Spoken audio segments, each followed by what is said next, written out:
Joining us on the phones right now to give even more insight into last night's speech and to share her thoughts on what the president had to say. GOP spokesperson Kayleigh McEnany joining us right now. And Kayleigh, welcome to the show. Glad to have you on this morning. Hey, Chad. Great to join you. Thanks for having me. Absolutely. I was following you on Twitter last night. Obviously, you were happy with what the president had to say. Overall, just what did you take away from last night's speech? Well, it was finally a State of the Union for the people.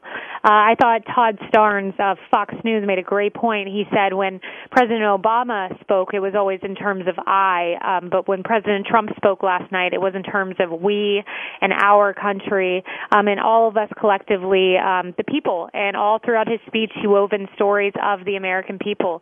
So, I mean, it's unmistakable that this was a speech, an address for the American people. It was an uplifting speech. It was a speech, and another guest that I had on earlier, we spoke about this.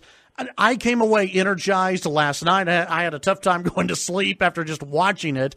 And this morning, other people are they seem energized. Is that what you kind of get from other Republicans, that Republicans are energized by what happened last night? No doubt about it. It was optimistic. It was exciting.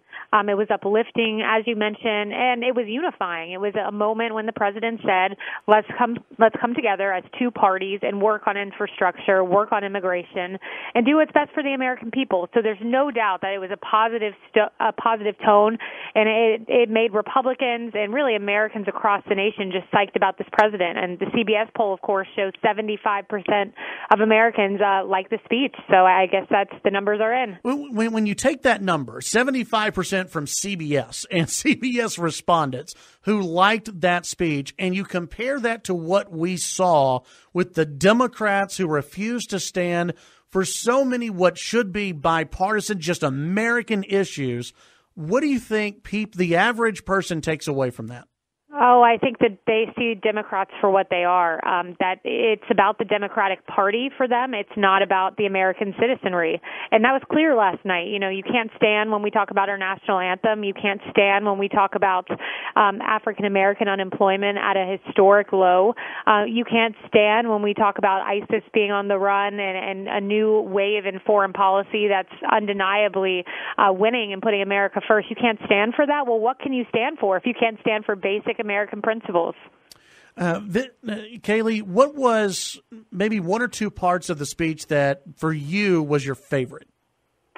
Well, that's a great question. My favorite was near the end when he said something to the effect of, it's the mother who stays at home with her kids, the military men and women, the men abroad, and he listed off all different types of Americans, the factory worker, and then he tied it together and said, these are Americans, and this country, this city, this capital is for them. It's theirs, they own it. And I didn't say it as eloquently as the president did, but it was really eloquent when he said it.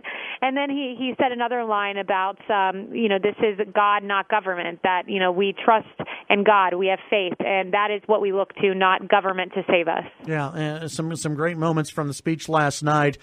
When you look at the partisanship that has been in Washington, D.C., and the president, in my opinion, did his part in trying to, bring people together last night. The Democrats seemed like they weren't interested in that.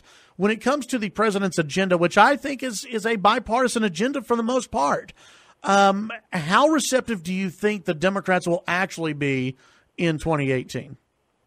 That's a good question, and, we'll see where they land, but I don't have much hope because you had not a single Democrat voting for tax cuts, not a single Democrat voting to give the American people more of their money.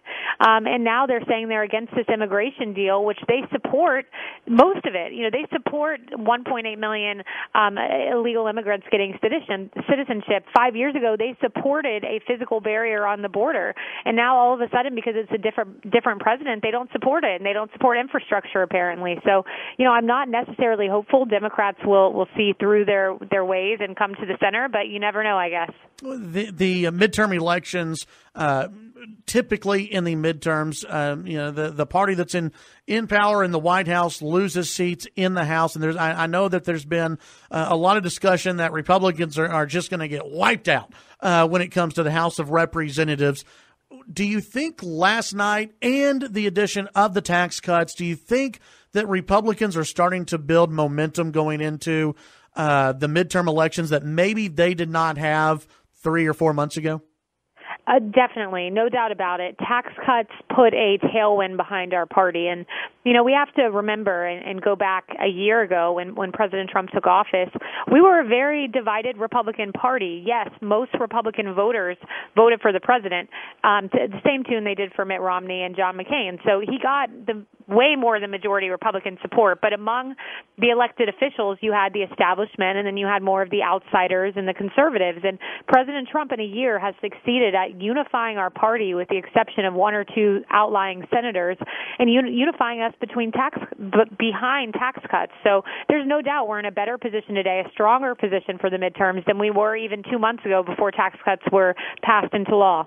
Kayleigh, before I let you go, I want to let you have an opportunity at plugging your new book, The New American Revolution. Tell us a little bit about it.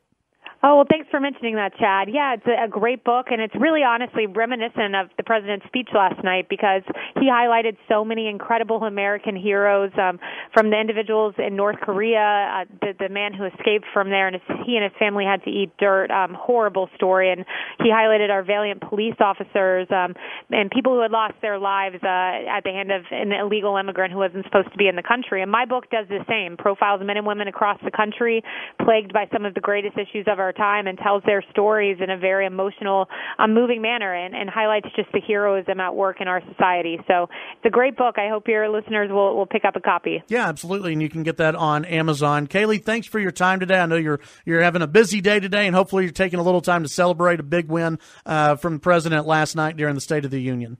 Absolutely. Thanks so much, Chad. Thank you. That's Kayleigh McEnany joining us here on the Chad Hasty Show.